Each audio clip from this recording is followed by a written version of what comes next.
So good morning or good afternoon or good evening, wherever you are in the world. Talent Finders would like to welcome attorney, brand and reputation manager, anti-bullying activist, and president of Rossow Law LLC, Andrew Rossow, ESQ. So welcome, Andrew. Thank you so much for having me. It's a pleasure. So Andrew, firstly, I'd like to congratulate you on all your achievements. Can you please share with us how your career started and what led you to specialize in such a niche but very important aspect of law? Sure, great question. I'm a licensed attorney. I passed the Ohio bar exam back in 2016, and I always had a passion for technology. As a millennial, I grew up with the digitization of music, Napster, LimeWire, Kazaa, and I always had this passion for pushing technology so far until it breaks. Now, not Yes. doing anything illegal, but I wanted to test the bounds. How far could you take it until it could no longer function? And being a part of the birth of social media, okay, before Facebook, there was MySpace. Before MySpace, there was Zenga with an X. Yes. Okay, most people don't remember that, but I was fortunate to be one of the few that rode the wave. Okay, I came onto Facebook before it was open to the public, where only college students were able to get onto the platform with a .edu address. Yes. And what I've learned over time is that the ways in which we all behave online has started to become a problem as technology advances. Yep. And while there is cybersecurity, while there is the hard science background, there wasn't really a surface layer or surface level mechanism for helping individuals who are bullied, who have somebody attacking their name, their likeness, their image Mm. without getting too deep in the weeds. And I said, maybe there's a way where I can provide a surface level um, approach to where, if necessary, I can then work with other experts who are, specialized, certified in those relevant areas of cybersecurity. So really, at 30 years old, technology just makes sense to me. Social media makes sense to me. I don't understand the actions that these platforms do, but I thought somebody needs to stand up Mm. and help others, and who better than somebody my age who understands it and grew up with it. Absolutely. Absolutely.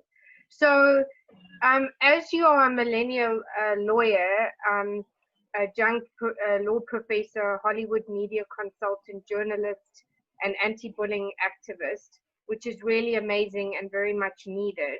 I wanted to talk about all aspects of your practice, but first and foremost, I want to talk about bullying and especially cyberbullying on social media. Um, so as social media is obviously it's a very powerful and it is an amazing tool, but it also has become a place and a platform for people to be targeted for cyberbullying or sexual harassment. So can you share with us more about how you help your clients who are going through this, and what and how do you help your clients, through these processes? Sure. And that's a really interesting question, because no client is the same, No. right? No client is going to have the exact same abuse, same trauma, but Yes. the pattern mirrors others in the form of bullying. So the first question I always ask individuals when they reach out is, what do you want to see happen here for Yes. yourself, but for others? And the answers, of course, vary. And most of the time, it's, I want a peace of mind. I want to go to bed at night knowing that I don't hate myself, knowing that there's light at the end of the tunnel, that, Mm. I can go to work and not have to worry about my name traveling on Google in a bad light. I want to make sure that when I go on my Twitter page and posted. I'm not going to be trolled up the wazoo. So Yeah. asking that question, it's a lot harder than what it seems, because Yes. when you get down to the nitty gritties, what does a person want? Peace of Mm. mind, restorative justice, that rehabilitation. Some of them want to just understand what they did wrong. And most of the time, as you and I both know, they haven't done anything wrong. Yeah. Okay? They haven't done anything wrong. They have been targeted. They have been victimized for whatever the reason is. Mm. And a lot of times, because we are behind these screens, COVID-19 has unfortunately forced everyone behind a screen. People get very bold, they get cocky, they get brave, Yeah. and And they also think that they're untouchable. they think they're untouchable. And unfortunately, right now, there isn't really a level of accountability that is being utilized or required by these tech giants. And Yeah. that's a problem. We have legislators, Senator Bobby Zirkin out of Maryland with, Grace's Law and the McComas family. We have Maureen Molak, mother to David Molak in Texas. We have all these wonderful mothers, Jane Clementi, who have who have stood up and have served as a voice for their children who have unfortunately taken their own lives at a very young age because of online bullying. And we're Yeah. at the stage now that cyberbullying is a crime. It's no joke. It does happen. Sticks and stones is a lie, right? Words do hurt and words do kill. 100%. So that leads me to the next question, and you did obviously just touch on it now, but how are social media platforms being held accountable with so many of these issues becoming amplified? There are more and more individuals being faced with this, not just celebrities, but ordinary users. So how and what do you believe needs to be done to change the narrative from both a mental health perspective, but also from a responsibility perspective of how these platforms should be helping to combat this kind of behavior? Well, that's just it. They're not being held accountable. That's Mm. the whole issue. Is Yeah. there's no level of accountability, and you said it previously. Mm. Untouchable, right? Facebook, Instagram, Twitter. Twitter has started, and I'll give Twitter its credit here. Mm. Unfortunately, with the political climate, and I'll leave it at that. In the U.S., Twitter has taken an active stance to say, look, we're even going to censor the president, right? We are going to make sure that the president can't even attack others, right? Yes. Because not a good example. No. Now, is it an overnight change? Absolutely not, but it's a change nonetheless. Mm. So, in answering your question, it's time everyone else follows. Okay, there's not going to be a perfect solution, No. but a step in the right direction is worth noting. And I think the lack of empathy and concern from its face that appears to every one of us from Facebook and Instagram needs to be addressed. There is no Yes. accountability. There needs to be. That is why it's so important for there to be laws that criminalize cyberbullying and electronic harassment. Yes. And from a mental health perspective, look, these companies are so big now. They have taken on the responsibility of bringing the world into its ecosystem to where Mm. people conduct business. Our legislators use it, our lawmakers use it. Okay. Mm. It is a part of our society. And I hate to say it, what happens if those were to ever go away? They're Mm. not. They're not going away. They will evolve, but they will not go away. No. Which is why I think when Mr. Zuckerberg and these executives, I think they've lost control of the very animal they've created, Yeah. Big and time. very much so. And I don't think they know really in their right mind what to do. They say they do, they don't. Okay, the Yeah. algorithms are terrible. Okay, you can't have an algorithm detect whether or not somebody's being bullied. Why? Because it's not smart enough yet. It's not intelligent enough yet to detect emotion through text. You and I both know it's very hard to, decipher emotion through words in a text message. So Mm. what needs to be done is these platforms have an obligation, a responsibility to do what it can to help protect users who are targeted, who do file those reports. Can it be responsible for every single person? Of course not. But it has the report functions. It has these tools and mechanisms in place that, for whatever reason, they assign it to an automated process, a robot versus an actual team. They need to have a bigger team that holds people accountable when we file these reports. Yeah, absolutely. So what would you say some of your biggest lessons and learnings have been within your career? Ooh, that's a good one. There's You know, probably my, many, but what are the ones that really stand out for you? it's. I'll never forget my first week in law school. My property law professor started off our class saying, "If there's anything I can teach you this semester, okay, whether you listen to our cases that we go over or you read the material, there's one thing I want you to take away." Mm. And she said, "You need to learn to be comfortable being uncomfortable." Yes, And that has always stuck with me. It's resonated with me. And that's something that, I preach, but it's something I'm still learning as well by the day on how yes. to do better.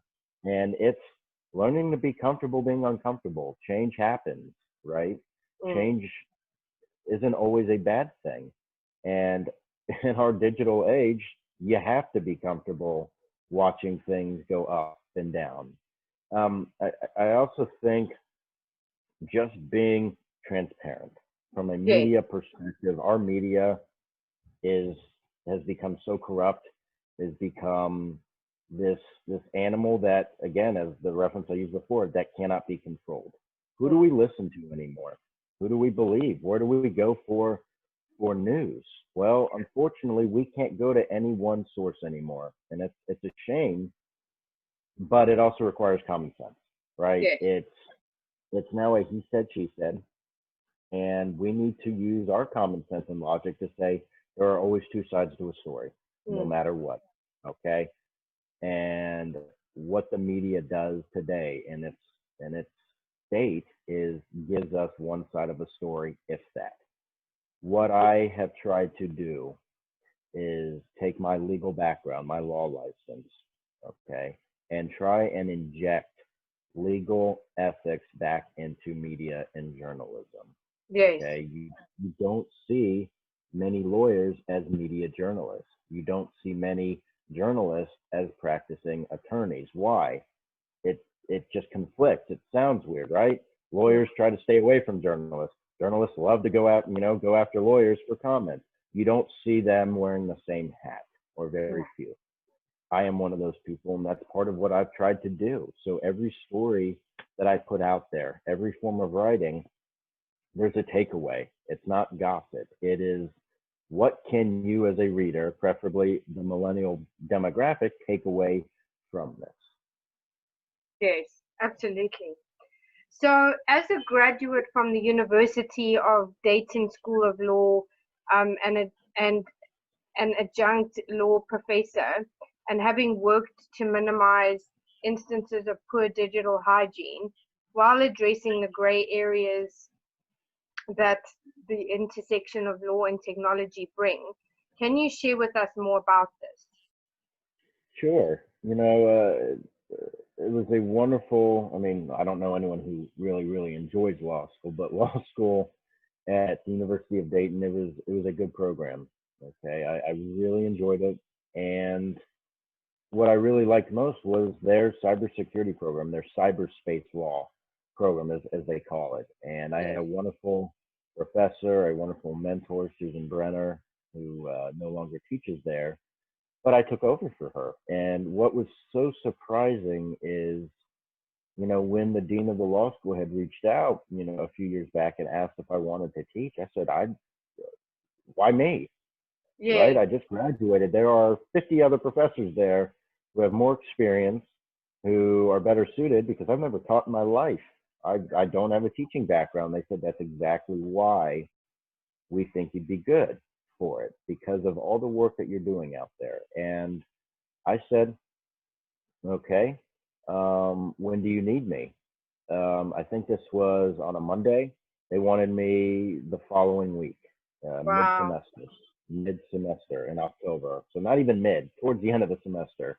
And unfortunately, the professor who was teaching it, some medical issues arose to where she could no longer teach, and they were looking for somebody to come in and take over. And I agreed under one condition, that I could scrap the program and do something that's never been done before, is Mm. bring the real world into the classroom. So what do I mean by that?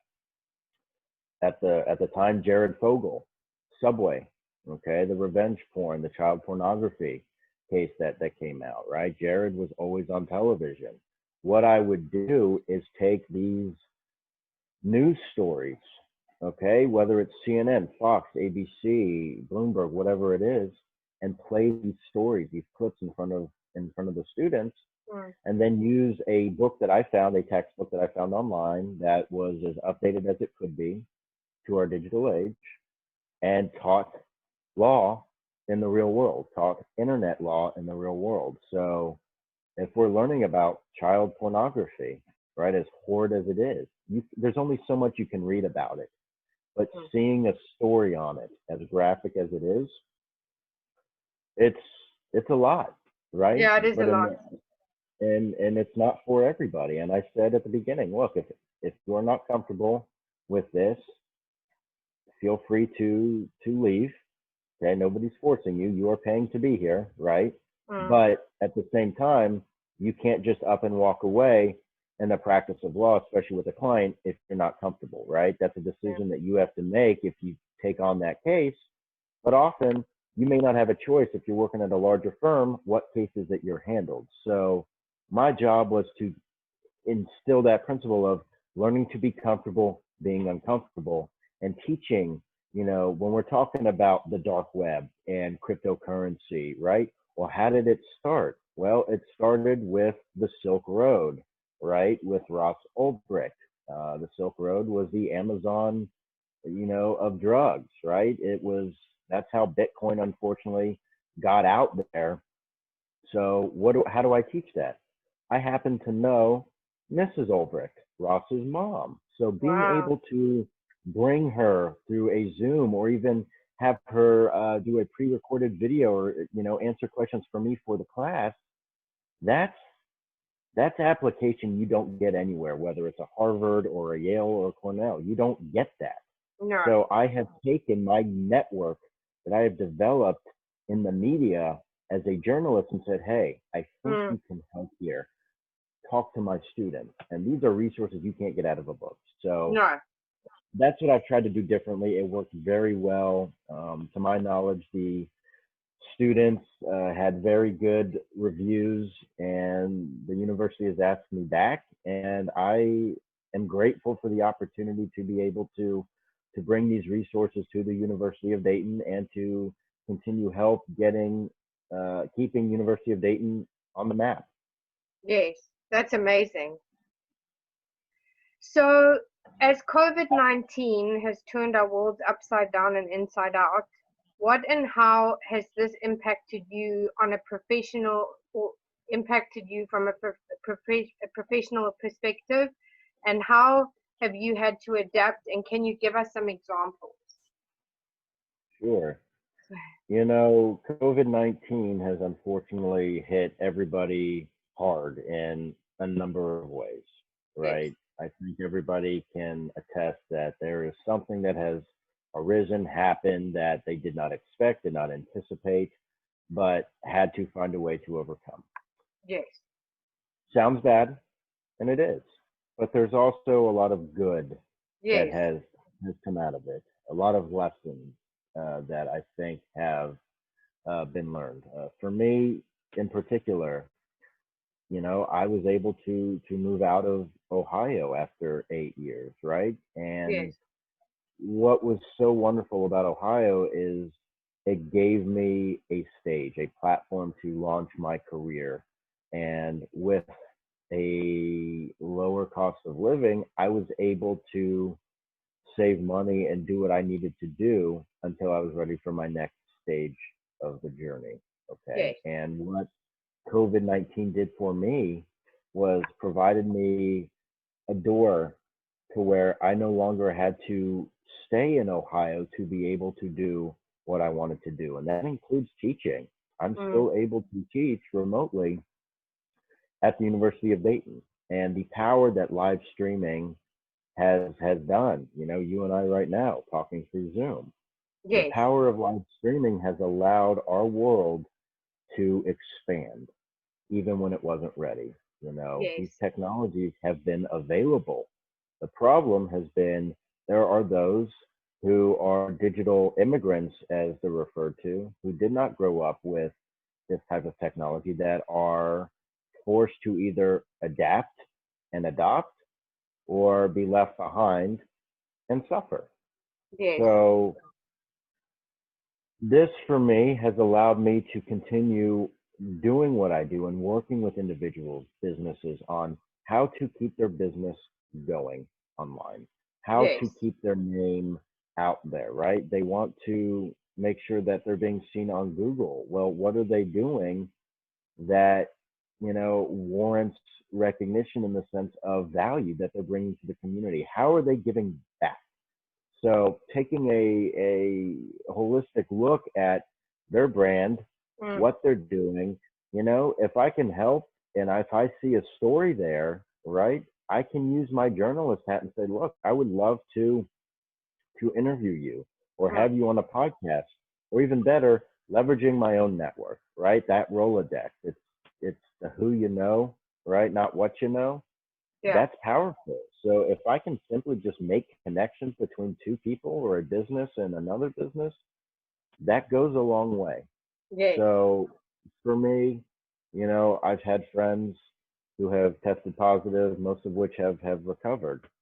I've lost a few people, Mm. um, you know, so I'm no stranger to the tragedy of it, and it's tough. But Yeah. you know, we all need to understand that we have to work together. We have to be kind to one another because whether we like it or not, we're all going through the same thing. Yeah. And nobody's trauma is bigger than the other. Nobody's heartbreak is worse than the other. But we all need to come out of this together. And I think now that everybody is online, the world is online, it has opened up doors for a new age of learning, education, and business. So Yes. there's been a light. Absolutely. So, can you share with us more on the other specialities of law practice as a brand reputation manager as well as a journalist? Sure, you know, media's media is a tough animal to Very. work with and to survive in. And for me, I I stumbled in it accidentally. It was never my intention to be involved with media. You know, I wrote a legal thesis, you know, 5 6 years ago on the legal implications that mobile AR gaming brings to the average consumer and the small enterprise. And I used Pokemon Go, that mobile game that had just come out, as a case study. And because I was one of the first people in the country to weigh in and identify these risks, these issues before they actually happened, you know, a few days after my article, it put me into the world of media. It opened doors for me to be able to write for outlets like the Huffington Post, Forbes, Bloomberg, Law 360, right? So in today's age with brand and reputation management, everybody has a brand, okay? Whether Yes. it's you as a person, you're a walking product, right? You have a podcast that we're doing right now, Mm. but you also have you as a person, your name, your autonomy. What do we do about that, right? How do we make sure that you and your product, you and your service are one and the same, but also separate and apart? And everybody needs to understand their brand and how to use it. Okay, myself, I help others identify what their brand is, and that's a problem in the sense of some people don't even know what their brand is. That's okay, No. but identifying it is a great start because it's going to provide direction for them. But brand managers also need their own brand managers. Okay, Yes. I have my own brand manager. I have individuals on my team that help me with my content. So Yes. knowing when to ask for help is always a good thing. And I think when it comes to brand and reputation management, everybody needs help at some point, right? Everybody has a service. Everybody has wisdom, experience, knowledge that needs to be shared with the world. And I think today with everyone being online, that couldn't be more important. And having a legal background in terms of not necessarily providing legal advice, because when I'm doing this, it's not practicing law. I'm not providing legal advice. What I'm doing is using my legal knowledge and background to help formulate and come up with a structure for a person to make sure they're not violating, laws. And if I feel that there's an issue, I will of course advise them to seek counsel. So I think it's a unique hybrid because of technology and because, again, I'd say with COVID-19, it has forced industries to take on roles that they didn't think they wanted to. And for example, public relations, okay, a big industry that a lot in entertainment depend on, businesses Yes. depend on. But what happens when even a large public relations agency, or even a small one, can't thrive any longer, can't survive because of this pandemic? What do? Yeah. Well, they need resources on their own. They need people that they can outsource the work that they usually are capable of doing to others who have the ability to help. That's somebody like me. These are brand managers. These are people who are skilled with, SEO or search engine optimization. These are people who are connected with journalists and people that can help for the common cause. Yes, absolutely. And it's very important. And I think a lot of people miss that because, also my take on PR and publicity is that now is the time to be in the forefront of the media. Um, because very often people think, oh, because of these things, they have to pull back on that kind of a thing. And I think what you're doing is critically important, even in times like this. So, for sure. Thank you very much. Thank you. Look, social media. Unfortunately, if you are not a notable name or a recognized name from what the platform deems you to be, right? Mm. It's very hard to be seen. And Yeah. unfortunately, with Facebook and Instagram, you have to pay to be seen. Yes. Unfortunately, that's where media is right now. You have to pay to be seen. And a lot of these public relations agencies, the PR agencies, that get paid by their clients to pitch stories, to have them recognized in outlets, okay, it's no different. But what it's required is what happens when the PR agencies are having problems pitching and getting their clients, recognized in these outlets because of the pandemic. What do? They Yes. need to go to they need to go to people who understand SEO. They need to go to people who have these connections with media outlets and journalists and say, look, we need your help. Mm. We need to get our client's story out. Can you help us? Yes. So there's a difference between what people call pay to play or paid media and organic media, right?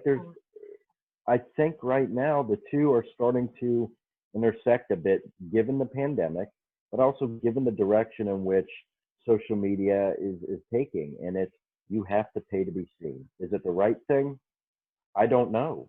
Yeah. There are instances in which I feel that nobody should have to pay for media placement or to be seen. No. There are other times where it may be strategic, like PR agencies, where maybe it's not the worst thing in the world to pay to be seen. Now, Yeah. of course, making sure that consumers know, so we're not violating FTC laws, FCC rules, But I think it's worth noting that perhaps these rules should be modernized a bit to incorporate and address what happens when a global pandemic basically shuts down the world.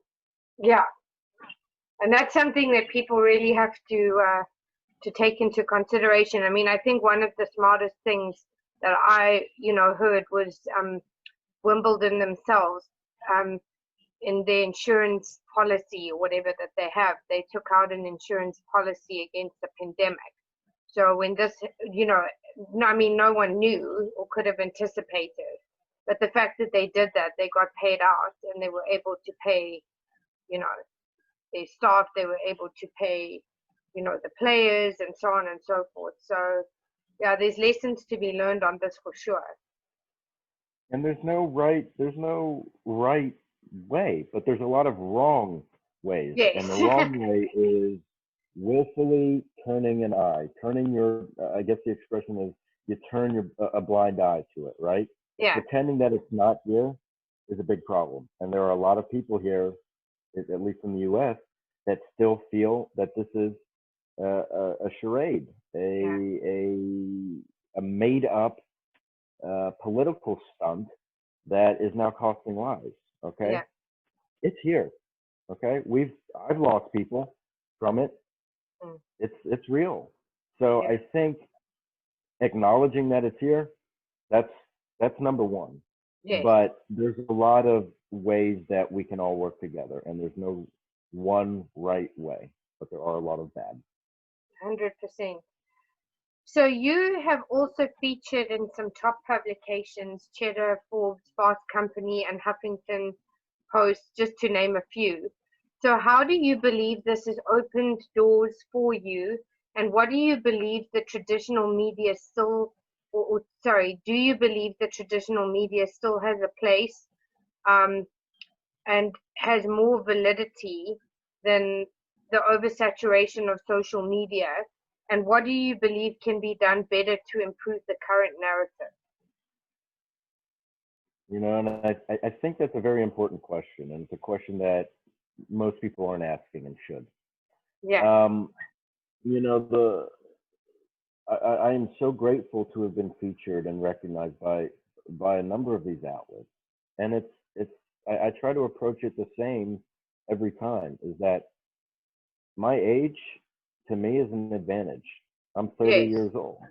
Unfortunately, the term millennials have had a negative connotation because of what can be described as our impulsive nature, our lack of accountability, our inability to think for ourselves, which, yeah, there are people that fit that description, but that's not all of us. No. And I think what I've wanted to do and still do is say, look, I'm 30. Yeah, I've been impulsive at times. I've made mistakes, but I've learned from them. And it's important for somebody like myself, on behalf of all of us, to speak out for those who feel that they cannot. Yes. And whether it is a lawyer turned journalist or a lawyer / journalist that understands the legal ethics of protecting a client, zealously advocating for a client, but also when you're doing a story, making sure that you're telling a story. I don't like creating chaos to create chaos. There are outlets out there that thrive off of it, that people still look to as reputable. I don't understand it. Okay, we can all see it today. Again, our political climate. There are media outlets and networks that don't care for truth. They care for chaos. They care for ratings, putting people up.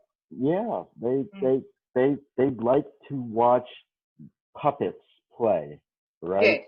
That's not media today. It is a bastardization and weaponization of what media should have ever been. So yes.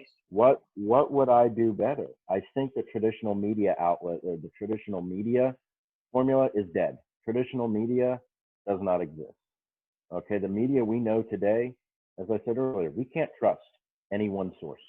It is up to us, it is up to you and I and everybody else to say, okay, I heard something from this network or I heard something from this, news outlet. Interesting. Let me look at more. What is everybody else saying?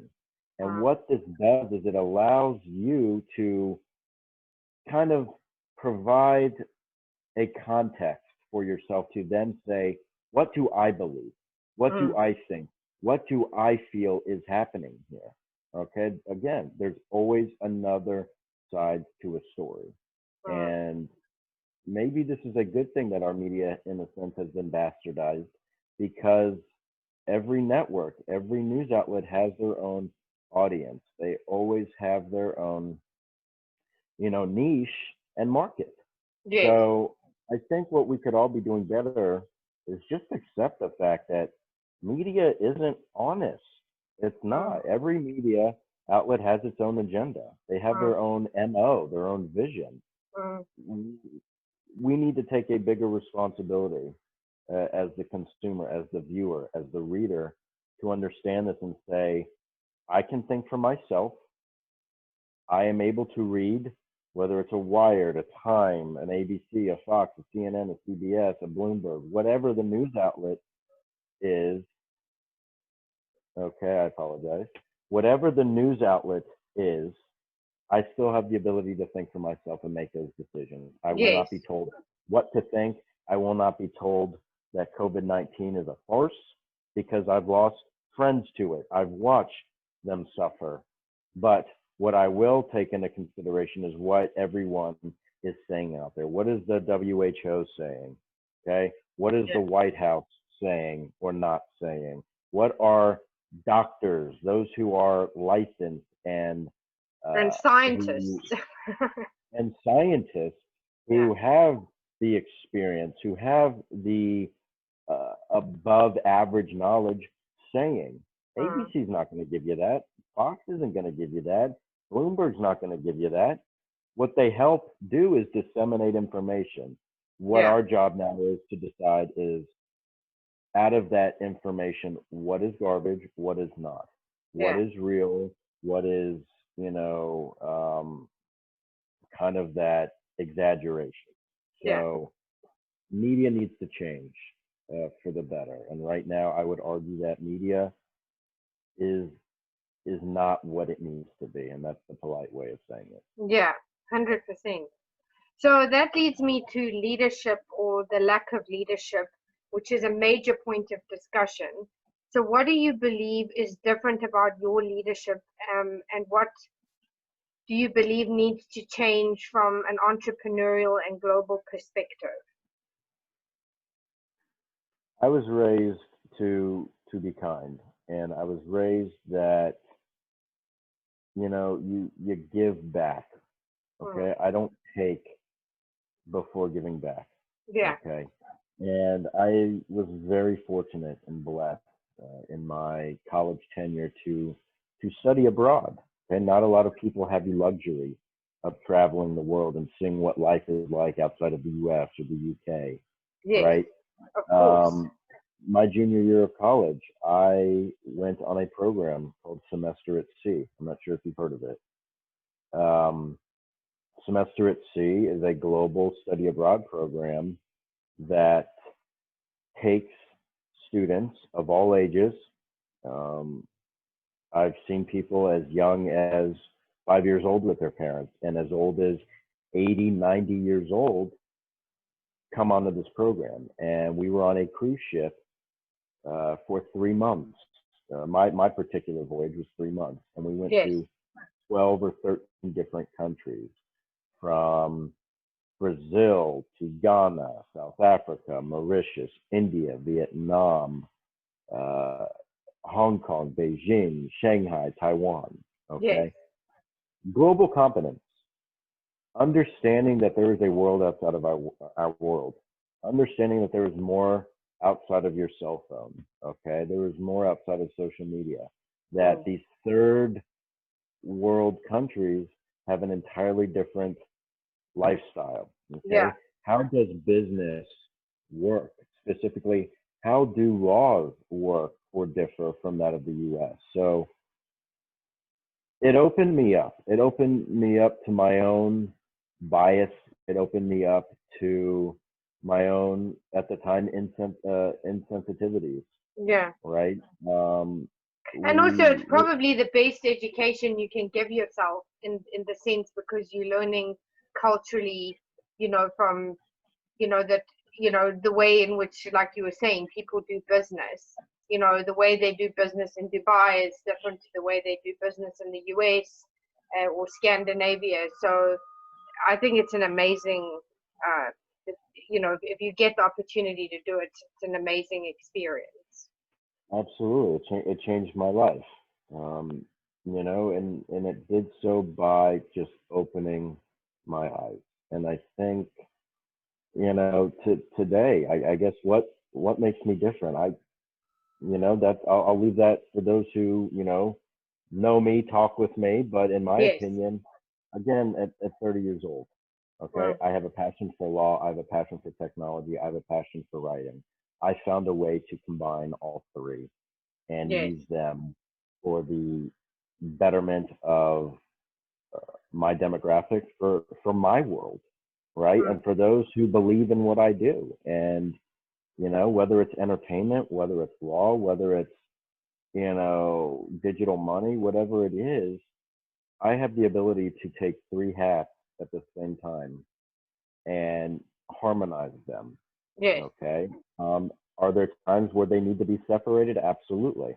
But transparency is something today that for some reason people forget, and I don't. It Yeah. was very hard to get my law license, right? The LSAT, Yes. the entrance exam, awful, right? It's awful. Yeah. That's just a test whether or not you have the ability to go to law school. I don't agree with that. I think the LSAT has nothing to do with law school, Yeah. but it's a system. Then you Yeah. go to law school for 3 years and your life is turned upside down. Everything you think you know, you don't. You Mm. are put in a high stress environment for 3 years, and there are sacrifices that have to be made. Mm. After that, you study another 3 months for an exam that tests all of your knowledge over a course of 2 days. It's an endurance test. Yes. It's hard. But once you overcome that, once you pass that exam, you have your license, and it's very easy to lose. Hard to get, easy to lose. Yes. And I tell myself, why am I different? Because I will never do anything that would jeopardize my law license. Yeah. It's not worth it. I don't Mm. care how easy it is to make a quick buck or how easy it is to take a shortcut. I will not do law school again. I will never have to go through that, and I will protect my honor, my license, and the work that I have done. Yeah. No, it's amazing and really honorable. So your biggest mission is standing up to online harassment through your cyber bites movement. You're also the co-founder of the Guardian project. So can you share with us more about that? Sure. So my cyberbite movement is a globally trademarked anti-bullying movement that started on social media. It started as a hashtag back in 2016 after I'd passed the Ohio bar exam and got my law license. And when I started writing for outlets like Forbes and the Huff Post, I started to come across individuals that I had grown up watching on television, listening to in college, right? Mm. And these were stories that involved cryptocurrency, blockchain technology, and a variety of other stories. And what I've noticed is while I was doing those stories, I wanted to also say, look, you have a fan base, you have followers that idolize you, that live vicariously through you. Okay, whether that's healthy or not, it's not for me to decide. Yes. But people look up to you. Mm. Give them a message, right? You as an actor, an actress, a musician, an entrepreneur, whatever it is, you're no stranger to trolling, right? At some point, your followers or followers of any sort are going to attack you because not everybody agrees with what you say, what you do, what you stand for. But that's just it. What do you stand for? Why do people follow you? like you. A lot of people don't even understand why they support a person, or they think they know why they support a person. So what I wanted to do is say there's a lot of power here. What if you could change your community? What if you could inspire your community on a level, okay, that a lot of people can't? Could you record a PSA or a video to your fan base of, hey, have you ever been trolled? Have you ever been bullied? And if you have, what have you done to overcome it? What is your advice to Yeah. your followers, to your little community, so to speak? Because I think it goes a long way. If you're not going to listen to lawmakers, you're not going to listen to law enforcement or your attorney, whatever. Listen to the people that you idolize. Listen to the people that, you go to Comic Cons to see. Okay. And it took off. And for me, my cyberbite took off at, the FanX Salt Lake Comic Con. And from there, it opened up doors. And, in my capacity as a journalist, I came across Mark Pellegrino, who I've grown up watching for years on Supernatural, right? I'm a big Supernatural fan. And Mark, who has played the role of Lucifer in Supernatural, he's known for his role in Lost as Jacob and in Dexter. But more importantly, Netflix is 13 Reasons Why. And I'm not sure if you've seen 13 Reasons Why, but it is a very, very powerful show. It is a very powerful message that has, in my opinion, finally stirred the pot and opened viewers' eyes as to what's going on. Sexual assault, okay, rape. These are things that people don't want to talk about, that people want to hide, and people want to silence others for. And that's unacceptable. No. And this show has, very much so. This show has opened the eyes and provided a mechanism, a platform, a place for victims, for others to connect with, to feel safe. And when I first reached out to Mark, I wanted to interview him about, his backstory. Had nothing to do with Supernatural. Had nothing to do with, his works. They're a part of it. But my reasoning is, what's your story? And ironically, as we both started to get to know one another, we had very similar backgrounds, very similar stories. We both were bullied, different angles, different levels, but we both have a passion for helping others because it started with us. It happened to us. And Mark has a huge following, a great following, a loyal following. Yes. And, he has what he has called his guardian network. And these guardians are guardians of truth, guardians of social justice, reform. And when he asked me to join him in his mission and to bring my cyberbite into the picture, we thought, what can we do to create a bigger picture for not just his guardian network and Supernatural fans, but for everyone who feels that they cannot defend themselves, who are defamed, libeled. And we came up with the Guardian Project, which we hope to soon be a TV series, a docu-series. And we're working with people right now to help fund it and hopefully launch it. But it's about humanizing and putting it out there that online bullying is real. It does kill. And it started with us. And we want people to know our story, So No, and it's very important. I mean, I think it's critically important because it also goes back to the whole mental health and how it's really impacting people, and even to the point, like you said, where people have taken their own lives or suicide as a result of it. So I think it's really incredible what you're doing. So what is your ultimate vision to impact and change the landscape in terms of harassment and bullying? Like, what is your biggest, what is it that you really want in terms of the outcome?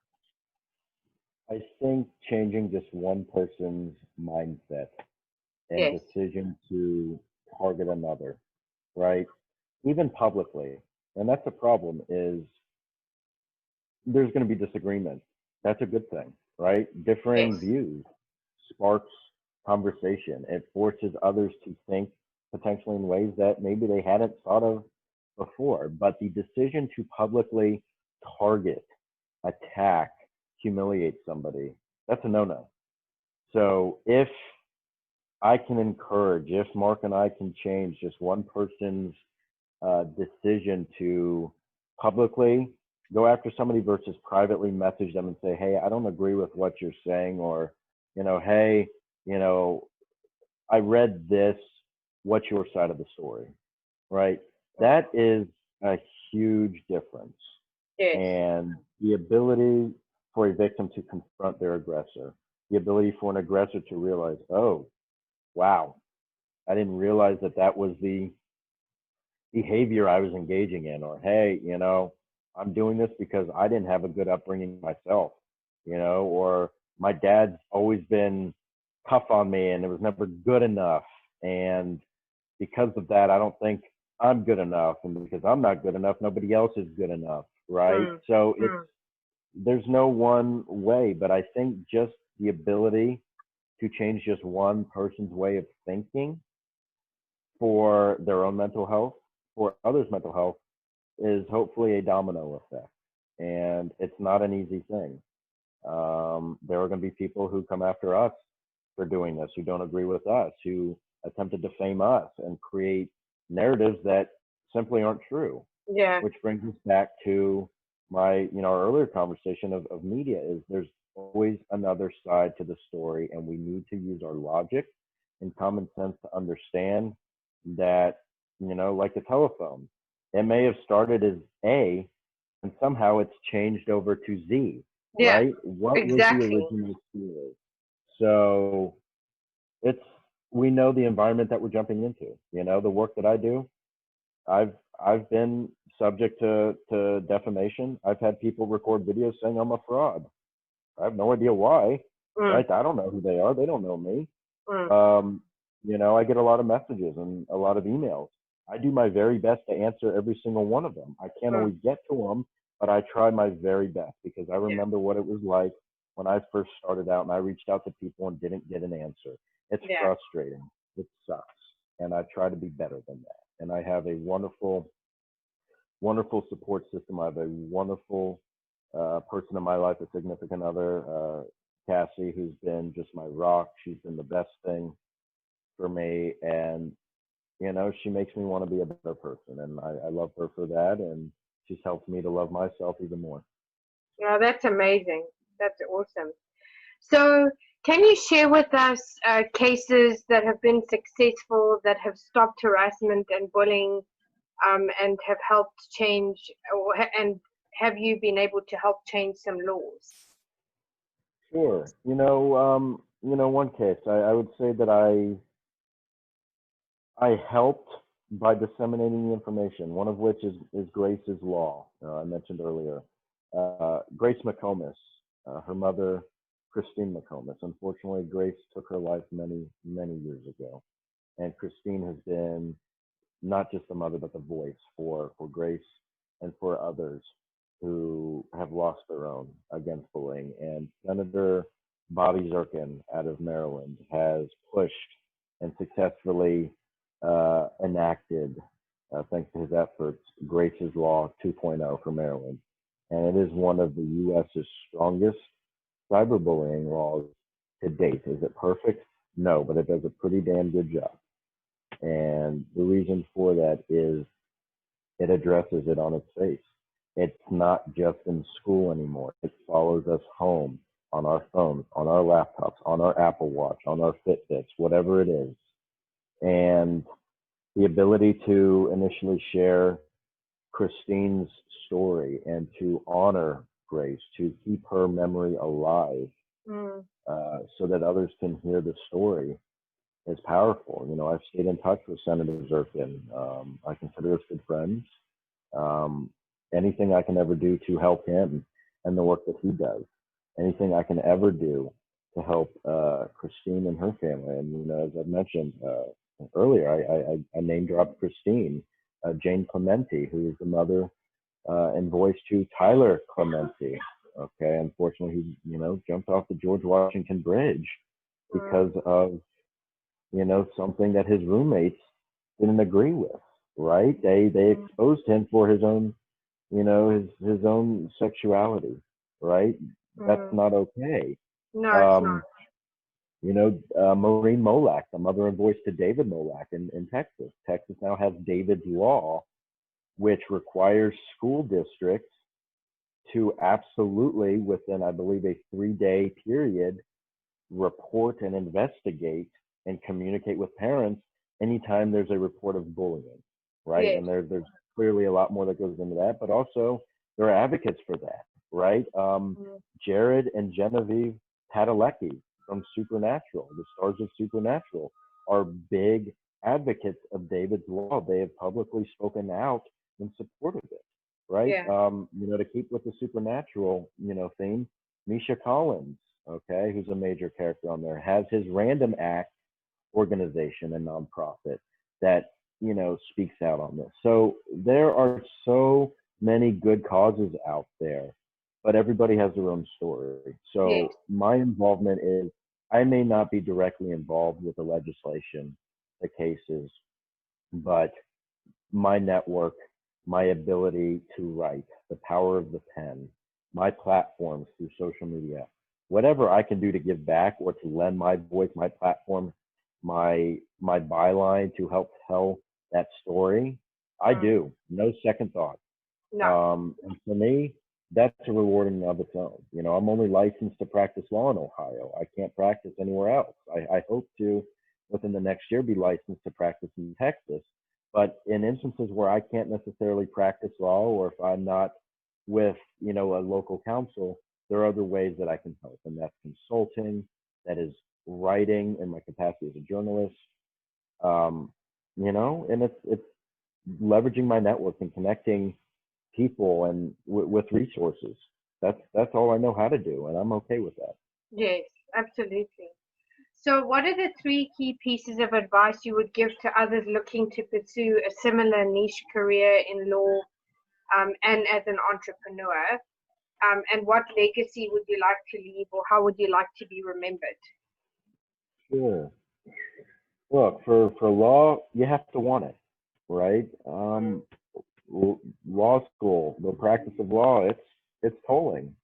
It's a lot of work. It's time consuming, Yes. and it changes you, whether you realize it or not. It does, and it impacts those around you. So if you are pursuing a legal career, that's wonderful, but make sure you want it.